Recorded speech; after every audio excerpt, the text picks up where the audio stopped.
नाजरीन, मैं हूँ बिस्मिल्लाह आफ्ताब आलम और आप देख रहे हैं उर्दू हिंदी नॉलेज चैनल।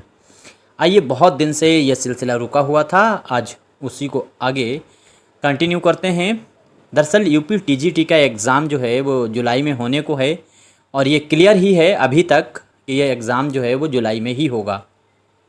तो एक बहुत इम्पोर्टेंट टॉपिक पर बात करेंगे आज, कुतुब शाही या गोलकुंडा। याद रखना, गोलकुंडा को ही कुतुब शाही दौर कहते हैं। इस दौर के शोरा कौन कौन से हैं, इनकी मसनबियाँ कौन सी हैं। उससे पहले अगर आप टीजीटी की तैयारी को मजबूत करना चाहते हैं तो आपको ये जो स्क्रीन पर आपको दिख रही है मेरी बुक है शाहीन, जिसमें 2000 क्वेश्चनों की प्रैक्टिस है और तमाम इम्पोर्टेंट टॉपिकों को इसमें शामिल किया गया है। इसको आप ले सकते हैं और याद रखिएगा, इस पे 30% की छूट की गई है इस बुक पे, जब तक मुहर्रम का 10 तारीख नहीं आती है। 1 तारीख से मुहर्रम की 10 तारीख तक इस पर छूट है। 63 86 492 279 जो स्क्रीन पे नंबर है, आप वहीं से कांटेक्ट करके इस बुक को मंगवा सकते हैं। देखिए, सबसे पहले आप जब दक्कन की हम लोग बात करते हैं तो उसमें 3 दौर जो हैं उनकी बात होती है। 3 दौर की बात होती है। सबसे पहले बहमनी दौर, फिर आदिल शाही दौर, दूसरा उसका नाम बीजापुर है। इसके बाद में तीसरा जो दौर है वो ये आपके सामने है, यानी कुतुब शाही दौर और या फिर गोलकुंडा का दौर। इसमें इम्पोर्टेंट फैक्ट है और ये सारे जो टॉपिक हैं ये बुक में आपको मिलने वाले हैं।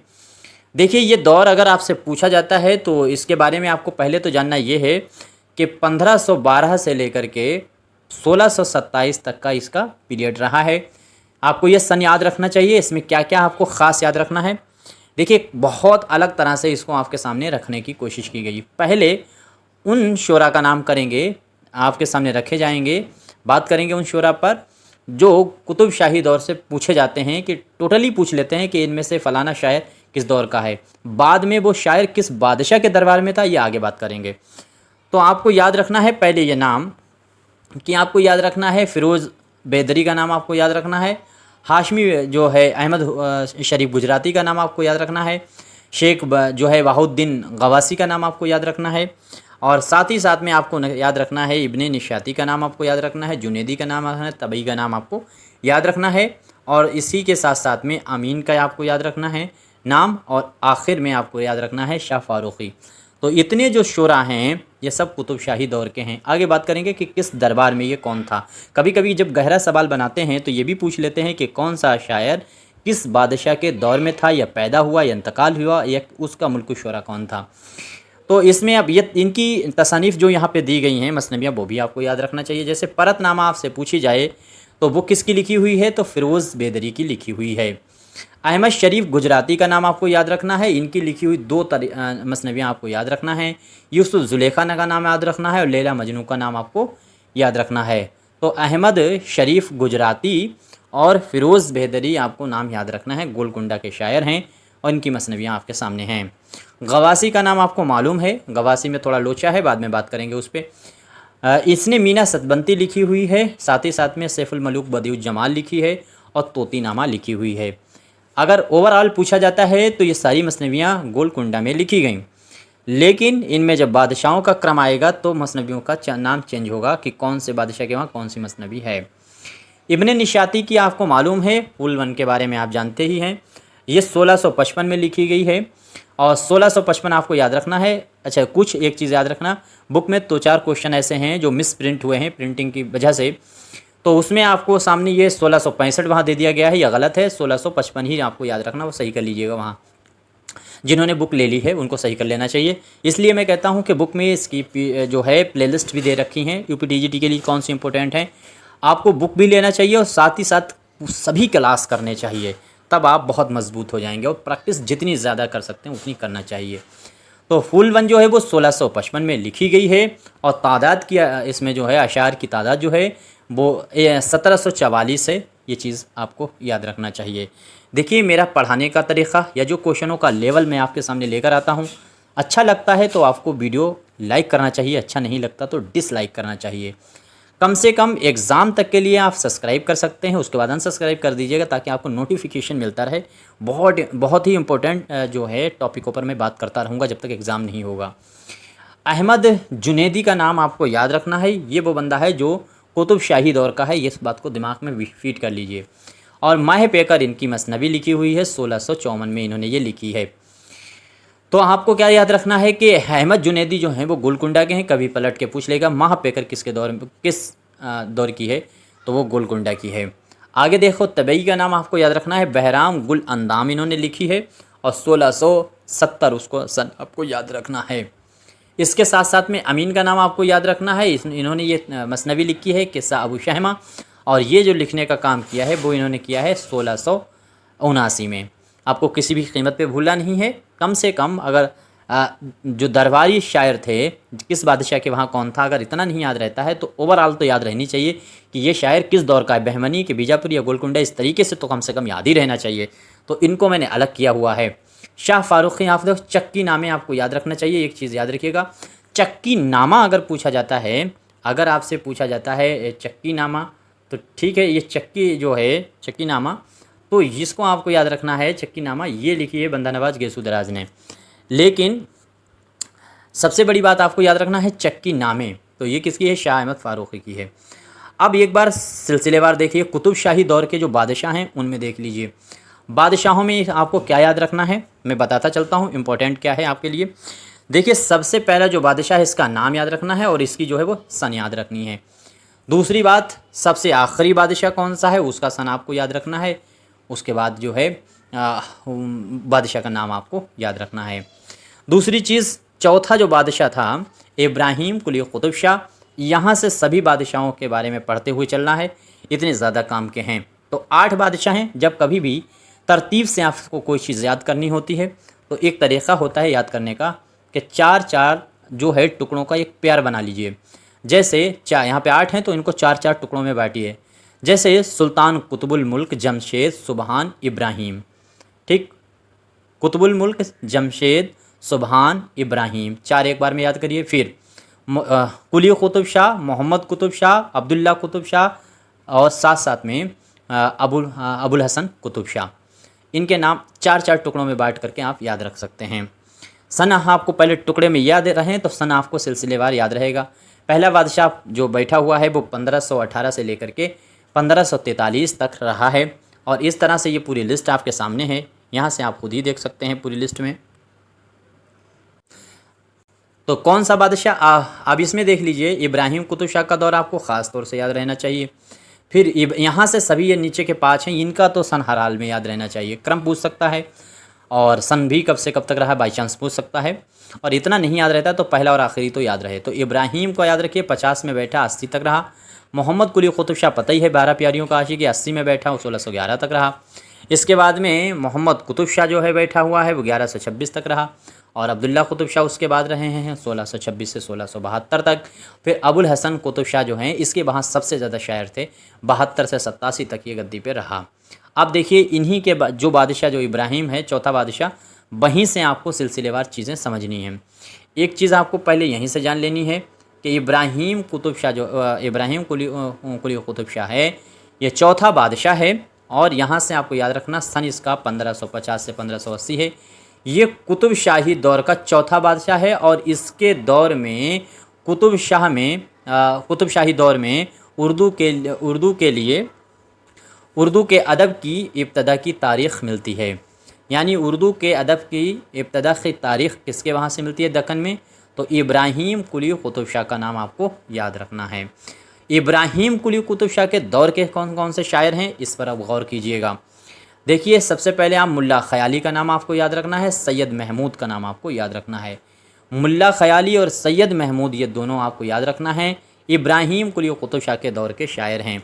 देखिए, वीडियो जब देखा कीजिए जब आपके पास वक्त हो, आप चला करके कहीं किचन में खाना बना रहे हैं, कहीं आप बर्तन धो रहे हैं, या जो स्टूडेंट मेल होते हैं वो पता चला कोई दुकान पे बैठे अपना काम धंधा कर रहे हो, वीडियो चल रही है, सुन रहे नहीं सुन रहे, आप थोड़ा वक्त निकाल करके वीडियो देखिएगा। जितना आप ध्यान से गौर से सुनेंगे उतनी चीज़ें ज़्यादा आपको याद होंगी। हाँ, वीडियो 2-3 बार अगर देख चुके हैं तब आप ऐसा कीजिए कि उस वीडियो को चला करके आप रख भी सकते हैं, वरना आपको गौर से देखना चाहिए। बहुत इंपॉर्टेंट टॉपिकों पर, बहुत सीरियस जो है मैटर हैं उन पर मैं बात करने की कोशिश करता हूँ।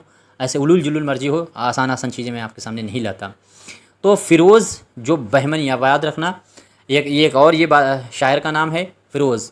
ये जो है वो बहमनी दौर का बादशाह, वो बहमनी दौर का था शायर, और ये इब्राहिम कुली कुतुब शाह के दरबार में आया था। और इसकी तसनीफ़ जो है वो याद रखना है, तौसीफ़ नामा जो है वो इनकी तसनीफ़ है। तौसीफ़ नामा किसकी है? तो फ़िरोज़ बेदरी फ़िरोज़ की है। और साथ ही साथ में याद रखना है मीरान मुहीउद्दीन का भी नाम आपको याद रखना है। तो ये ख़ास तौर से जो याद रखने हैं वो मुल्ला ख़याली हैं, याद रखना है, सैयद महमूद है और फ़िरोज़। इन तीन का नाम याद रखिए, गोलकुंडा के हैं और किस बादशाह के वहाँ हैं? तो इब्राहिम कुतुब शाह। मैंने जो बुक फ़ॉन्ट की है आपके लिए शाहीन, उसमें इन टॉपिकों का मैंने प्रैक्टिस सेट भी 100 दे रखा है और ये टॉपिक इस तरह से भी शामिल कर रखे हैं। पाँचवा बादशाह अगर आप देखेंगे तो पाँचवा बादशाह जो है वो 1580 से बैठा है, 1611 तक रहा। कौन है? मोहम्मद कुली कुतुब शाह, आप जानते ही हैं। ये खुद शायर था और मौसम और हिंदुस्तान त्यौहार वगैरह पर इसने मशहूर नज़में लिखी हैं। पहली बात याद रखिए कि हिंदुस्तानी कल्चर पे सबसे पहले नज़में लिखने का काम कुली कुतुब शाह ने ही किया है। भारत हिंदुस्तान के मौसम है या त्यौहार है इन पे, बाद में ये चल कर के जदीद में नज़ीर अकबर आबादी ने किया। इस पर इसने मशहूर नज़में लिखी हैं और इसको उर्दू का पहला साहिब दीवान शायर तस्लीम किया जाता है। और इसके दौर के जो शायर हैं अब उन पर गौर कीजिए। तो कुली कुतुब शाह के दौर के शायर में सबसे पहले तो नाम आपको याद रखना है मुल्ला वजही का ही। इसका दरबारी शायर था मुल्ला वजही और इसने 1609 में कुतुब मुश्तरी मोहम्मद कुली कुतुब शाह की फरमाइश पर लिखी। मुल्ला वजही को गोलकुंडा का पहला, बहुत इंपॉर्टेंट इफेक्ट है, गोलकुंडा का पहला मुल्क शोरा शायर तस्लीम किया जाता है। इसके अलावा भी अगर आप देखेंगे तो मुल्ला अहमद का नाम आपको याद रखना है, ये भी इसी के दौर में है जिसने किस्सा लैला मजनू 1600 में लिख के रखी थी। अब याद रखिएगा मोहम्मद कुली कुतुब शाह जो है इसका दूसरा मशहूर शायर ये जो है कुली कुतुब शाह, यहाँ पे थोड़ा मिसप्रिंट हो गया, तो मोहम्मद कुली कुतुब शाह के दौर का दूसरा बड़ा शायर मुल्ला अहमद ही था। आगे देखिए, छठा बादशाह जो है वो सुल्तान मोहम्मद कुतुब शाह है। 1611 से लेकर के 1626 तक ये गद्दी पे रहा। इसके बारे में थोड़ा सा आपको गौर करना चाहिए, बहुत इंपॉर्टेंट है, थोड़ा सा मिस करा सकता है ये आपको क्वेश्चन में एग्ज़ाम में। देखिए मैं कहता हूँ कि एग्ज़ाम होने से पहले आप अपने आप को, अपनी गलतियों को पहचानिए, किताब को खूब अच्छे से पढ़िए। जिन्होंने ख़रीद ली, जिन्होंने नहीं ख़रीदी वो ख़रीद सकते हैं। अच्छे से पढ़िए, अपने आप को खूब मजबूत कर दिए, जो कमियां हैं उनको दूर करके अपनी कमियों को मजबूत बनाकर एग्ज़ाम हॉल में पहुंचिएगा। अगर आप ऐसा नहीं करते हैं, कोई दूसरा बंदा आएगा और वो अपनी कमियों को दूर करके मजबूत होकर आएगा और वो एग्ज़ाम हॉल में आपको गारंटी के साथ हरा देगा।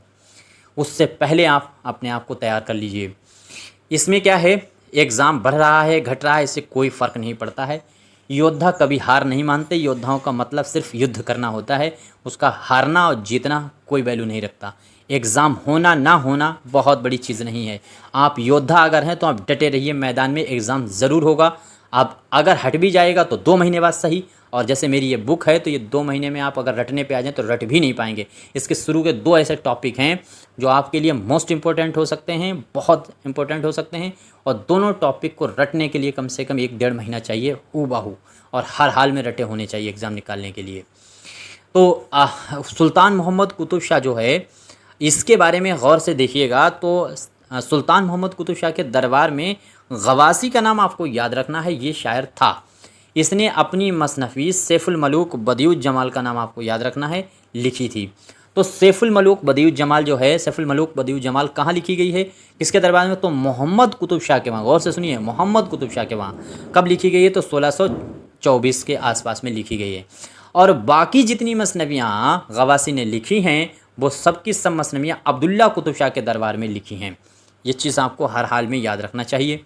गवासी जो है वो अब्दुल्ला कुतुब शाह का दरबारी शायर तस्लीम किया जाता है। गवासी दरबारी शायर किसका है? तो वो है अब्दुल्ला कुतुब शाह का। लेकिन सैफुल मलूक बदिउज जमाल इसने किस में लिखी? तो मोहम्मद कुली कुतुब शाह के वहाँ, मोहम्मद कुतुब शाह के वहाँ। और बाकी इसने कहाँ लिखी है? तो अब्दुल्ला के वहाँ। इस तरह से आपको याद रखना है। 7वां बादशाह अगर आप देखेंगे तो 7वें बादशाह का नाम है अब्दुल्ला कुतुब शाह। ये आखिर के 2 बादशाह बहुत इंपॉर्टेंट हैं क्योंकि इनमें फैक्ट बहुत हैं। गद्दी पर यह बैठा है 1626 से 1672 तक, और ये मौसीकी में माहिर था। इब्राहिम आदिल शाह सानी की तरह ये उसका हम पल्ला ही माना जाता है। तो इसने जो है ये क्या करा कि उसी की तरह जैसे उसने नौरस लिखी थी इब्राहिम आदिल शासानी ने, तो उसी के जवाब में इसने एक किताब लिखी थी। बहरहाल उसका किताब का नाम तो मुझे यहाँ नहीं याद आ रहा है, और याद आता है तो आपको नोट कर लेना चाहिए। बस इतना याद रखिएगा कि उसका जवाब इसी ने लिखा था। अब्दुल्ला कुतुब शाह के दरबार के शायरों में देखिए, इसका दरबारी शायर आपको याद रखना है गवासी है। अभी मैंने बात की थी, गवासी जो है वो इसका दरबारी शायर है। अच्छा, गवासी की तसनीफ़ जैसे तोतीनामा 1639, मीना सतवंती, या फिर जो है चंदा और लोरक, ये मसनवियाँ अब्दुल्ला कुतुब शाह के दरबार में लिखी गई। लेकिन सैफुल मलूक बदियु जमाल, फिर मैं कह रहा हूँ, मोहम्मद कुतुब शाह के दरबार में लिखी गई। और गवासी मुल्कुश शोरा जो है वो इसका शायर है अब्दुल्ला कुतुब शाह का। अब्दुल्ला कुतुब शाह के वहाँ कुछ और भी शायर देख लीजिए कौन कौन से हैं। तो आपको याद रखना है इब्ने निशाती हैं। इब्ने निशाती के बाद में जो है इब्ने निशाती की तसनीफ़ भी तो आपको मालूम है फूल बन है। जुनैदी का नाम शुरू में पड़ा था, तो जुनैदी जो हैं वो भी इसी के अब्दुल्ला कुतुब के वहाँ का दरबार शायर है। शाह फारूकी भी इसके दरबार में, जिसका चक्की नाम है, जिसने लिख के रखा है। आबिद का नाम आपको याद रखना है, जिससे गुलजारुल सालिकीन लिख के रखी है। कुतबी का नाम आपको याद रखना है, तोहफ़तुल फ़ज़ाइल लिखी हुई है 1637 में। और मुल्ला वजही ने सबरस जो है वो भी अब्दुल्ला कुतुब शाह के वहाँ लिखी। शाह राजू कताल सूफ़ी जो शायर थे उसका नाम, एक शाह राजू कताल जो है वो भी दो शायर हैं। तो एक जो है वो बहमनी दौर में था, जो सूफ़ी वाला शायर है वो इस कुतुब शाह के वहाँ था, तो अब्दुल्ला कुतुब शाह के वहाँ था। तो ये सूफ़ी शायर भी शाह राजू कताल जो हैं वो इसी के दरबार में शायर था।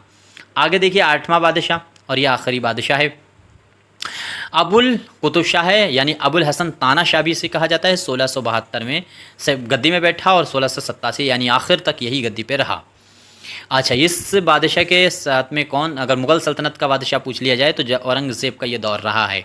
तो औरंगज़ेब 1657 से 1707 तक गद्दी पे रहा। ये ख़ुद भी शायर था, याद रखिएगा, ताना शायर था, ये खुद शायर था। और इसका कलाम तो दस्तयाब नहीं होता है। इसके दौर के शोरा जो हैं उनको किसी कीमत पे नहीं भूलना है। तिबई का नाम आपको याद रखना है, कुतुब शाही दौर में तो हैं, लेकिन ये कुतुब शाही के अलावा जो है ताना शाह के वहाँ थे। बहराम गुल अंदाम 1670 में लिखी गई इनकी तसनीफ़ है। आगे शाह अफजल का नाम याद रखना है। मोहिनुद्दीन नामा आपको याद रखनी है, 1687 में इसी दौर में लिखी गई।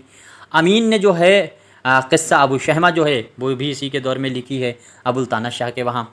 इसके बाद में अहमद गुजराती जो हैं उनकी यूसुफ ज़ुलेखा और लैला मजनू भी इसी अबुल हसन ताना शाह के वहाँ लिखी गई है। तो इस तरह से ये पूरा फैक्ट मैंने आपके सामने रख दिया है। अब ये स्क्रीन पर आपके सामने जो एडवर्टाइज़ दिख रहा है ये मेरी बुक है, जिसको आप ख़रीद सकते हैं। रमज़ान, मैंने कहा ये मुहर्रम का जो महीना चल रहा है, इसकी 1 तारीख से लेकर 10 तारीख तक इस पर छूट है, आप ख़रीद सकते हैं। और वैसे भी इसका प्राइस मैंने इतना रखा है जितनी 1 महीने जियो फ़ोन की फ़ीस नहीं होती है उतनी इस बुक की कीमत है आपके घर तक पहुँचने की। उसके बावजूद भी इस पर छूट है। आप कांटेक्ट कर सकते हैं 63 86 492 279 पर और इसको परचेज़ कर सकते हैं। बाकी कोई मशवरा है ज़रूर दीजिएगा। शुक्रिया, खुदा हाफिज़।